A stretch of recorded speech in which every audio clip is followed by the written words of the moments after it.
നമ്മുടെ special item വറുത്തരച്ച കോഴിക്കറി ആയാലോ? ചിക്കൻ കറിക്കായിട്ട് നമ്മളിവിടെ 1.5 കിലോ ചിക്കൻ ആണ് എടുത്തിരിക്കുന്നത് കേട്ടോ. ആദ്യം തന്നെ ചിക്കൻ ഒരു പാത്രത്തിലേക്ക് ഇട്ട് വെള്ളം ഒഴിച്ച് 5-6 തവണ ഉലച്ച് തിരുമ്മി വൃത്തിയായി കഴുകിയെടുക്കാമേ. കഴുകി വൃത്തിയാക്കിയ ചിക്കൻ വെള്ളം വാർന്നു പോകാനായി ഒരു അരിപ്പയിലേക്ക് മാറ്റാം. അതുപോലെ തന്നെ അതേ കറിക്ക് ആവശ്യത്തിനുള്ള സവാളയും മറ്റു ചേരുവകളും എടുത്തു വെച്ചിട്ടുണ്ട്. അപ്പൊ നേരെ കാര്യത്തിലേക്ക് കിടക്കാം. ഒരു പാത്രത്തിലേക്ക് കഴുകി വൃത്തിയാക്കിയ ചിക്കൻ ഇട്ട് കൊടുക്കാം. മാരിനേഷനായി ആദ്യം തന്നെ ആവശ്യത്തിന് മഞ്ഞൾപ്പൊടി ചേർത്ത് കൊടുക്കാം. ഒരു ചെറിയ ടീസ്പൂൺ മുളക് പൊടി, കുറച്ച് ഇഞ്ചി വെളുത്തുള്ളി ചതച്ചതും ചിക്കൻ ആവശ്യമായ ഉപ്പും ചേർത്തിട്ട് എല്ലാം കൂടെ കൈകൊണ്ട് തിരുമ്മി നന്നായി തട്ടിപ്പൊത്തി ഒരു അരമണിക്കൂർ മാറ്റി വെക്കാം. ഈ സമയം കൊണ്ട് അരപ്പിനുള്ള പരിപാടികൾ നോക്കിയാലോ? 1.5 കിലോ ചിക്കന് ഒരു വലിയ തേങ്ങയുടെ അരമുറി ചിരകിയത് എടുത്തിട്ടുണ്ട്. തേങ്ങയിലേക്ക് 2 വലിയ ടീസ്പൂൺ പെരിഞ്ചീരകം ചേർത്ത് കൊടുക്കാം. കൂടെ തന്നെ 3-4 ഏലക്ക ചേർക്കാം. 2 കഷ്ണം കറുവപ്പട്ട, അല്പം കുരുമുളക്, 3-4 അല്ലി വെളുത്തുള്ളി, 5-6 ചുവന്നുള്ളി, അല്പം കറിവേപ്പിലയും തേങ്ങയിലേക്ക് ചേർത്ത് കൊടുക്കാം. ഇനി വറുക്കുവാനുള്ള പരിപാടികളാണ്. ഒരു ചുവടുകട്ടിയുള്ള ഉരുളിയോ ചീനച്ചട്ടിയോ ചൂടായി വരുമ്പോഴേക്കും തേങ്ങയും മസാലകളും ചട്ടിയിലേക്ക് ചേർത്ത് കൊടുത്ത് 2 മിനിറ്റ് തേങ്ങയും മസാലകളും ഒന്ന് ചെറുതായി ചൂടാക്കി എടുക്കാം.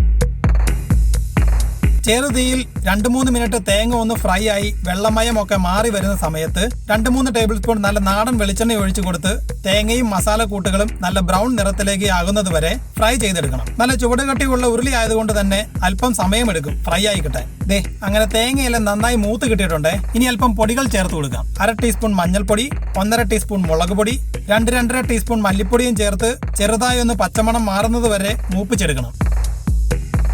അപ്പോൾ വറവ് റെഡിയായേ.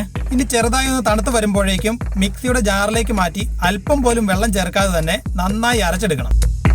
അങ്ങനെ അരപ്പൻ റെഡിയായേ. ഇനി നേരെ അടുപ്പ് കത്തിച്ച് ഉരുളി ചൂടാക്കി 5-6 ടേബിൾ സ്പൂൺ വെളിച്ചെണ്ണ ഒഴിച്ച് നന്നായി കാഞ്ഞു വരുമ്പോഴേക്കും കടുകിട്ട് പൊട്ടിച്ചെടുക്കണം. 3-4 വറ്റൽമുളക് കൂടി ചേർത്ത് ഒന്ന് മൂത്ത് വരുമ്പോഴേക്കും ഒരു 3 സവാള നീളത്തിലരിഞ്ഞതും ചേർത്ത് നന്നായി ഒന്ന് വഴറ്റിയെടുക്കണം. വഴറ്റിയെടുക്കുമ്പോൾ ഒരുപാടങ്ങ് ബ്രൗൺ ആകേണ്ട ആവശ്യമില്ല. ചെറുതായി ഒന്ന് നിറം മാറി വരുമ്പോഴേക്കും 3-4 പച്ചമുളക് നീളത്തിൽ കീറിയതും 2 ടീസ്പൂണോളം ഇഞ്ചി വെളുത്തുള്ളി ചതച്ചതും അല്പം കറിവേപ്പിലയും ചേർത്ത് വീണ്ടും ഒരു 3-4 മിനിറ്റ് വഴറ്റിയെടുക്കണം. ഇഞ്ചി, വെളുത്തുള്ളി, പച്ചമുളക് എന്നിവയുടെ പച്ചമണമെല്ലാം മാറി നന്നായി വഴന്നു വരുമ്പോൾ അരമണിക്കൂറോളം മസാല തേച്ച് മാരിനേറ്റ് ചെയ്ത ചിക്കൻ ചേർത്ത് കൊടുക്കാമേ. ചിക്കൻ ചേർത്ത് കഴിഞ്ഞാൽ മസാലയുമായി കൂട്ടിയിളക്കി തട്ടിപ്പൊത്തി തീ കൂട്ടി ഒന്നിടവിട്ട് ഇളക്കി കൊടുത്തുകൊണ്ടേയിരിക്കണം. ചിക്കനിലെ വെള്ളമെല്ലാം ഊറി ചെറുതായി ഒന്ന് ഫ്രൈ ആയി വരുന്നത് വരെ ഈ പണി തുടരണം. ഏതാണ്ട് 4-5 മിനിറ്റ് കൊണ്ട് തന്നെ ചിക്കനും ഫ്രൈ ആയി കിട്ടിയിട്ടുണ്ട്. ഇനി ഇതിലേക്ക് ഒരു പഴുത്ത തക്കാളി അരിഞ്ഞതും ചേർത്ത് ഒന്ന് ഇളക്കി കൊടുക്കാം.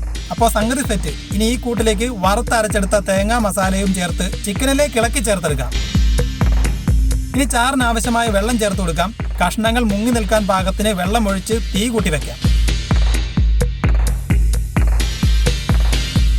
ചെറിയ തിള വരുന്നുണ്ട്. ഇനി അല്പം ചാറ് തൊട്ട് ഉപ്പൊന്ന് നോക്കിക്കളയാം. അല്പം ഉപ്പ് കുറവുണ്ടേ. ഈ സമയത്ത് ആവശ്യത്തിനുള്ള ഉപ്പ് കൂടി ചേർത്ത് കൊടുക്കാവുന്നതാണ്. ഉപ്പ് ചേർത്തിളക്കി നന്നായി തിളപ്പിച്ച് കുറുക്കിയെടുക്കണം. പിടിയൊക്കെ കഴിക്കാൻ അധികം ചാറില്ലാതെ നല്ല കട്ടിക്ക് തന്നെ ഉണ്ടാക്കുന്നതാണ് നല്ലത്. അവസാനമായി അല്പം കറിവേപ്പില കൂടി ചേർത്തിളക്കിയെടുത്താൽ മപ്പ് സാധനം വറുത്തരച്ച കോഴിക്കറി റെഡി. പിന്നെ ആ തനി നാടൻ രുചിക്ക് വെളിച്ചെണ്ണ തന്നെ ഉപയോഗിക്കണേ. പിന്നെ മല്ലിയിലയും മറ്റുമൊക്കെ ഒഴിവാക്കുന്നതാണ് നാടൻ രുചിക്ക് നല്ലത്. അപ്പോൾ എങ്ങനെയാ ഇത്തവണത്തെ ക്രിസ്മസിനും ന്യൂ ഇയറിനും എല്ലാവരും ഈ ഐറ്റം ഒന്ന് ട്രൈ ചെയ്യുമല്ലേ? പരീക്ഷിച്ച് നോക്കണം. രുചി അറിയിക്കാൻ മടിക്കണ്ട. പിന്നെ ഇന്നത്തെ രുചി ഇഷ്ടമായാൽ വീഡിയോ ഒന്ന് ലൈക്ക് ചെയ്തേക്കണേ. മറ്റു കൂട്ടുകാർക്കും ഷെയർ ചെയ്യാൻ മറക്കണ്ട. സബ്സ്ക്രൈബ് ചെയ്യാത്ത കൂട്ടുകാരൊക്കെ ഒന്ന് സബ്സ്ക്രൈബ് ചെയ്ത് കൂടിക്കോ. വീണ്ടും മറ്റൊരു രുചിയുമായി കണ്ടുമുട്ടും വരെ ബൈ ഫ്രം വിച്ചൂസ്.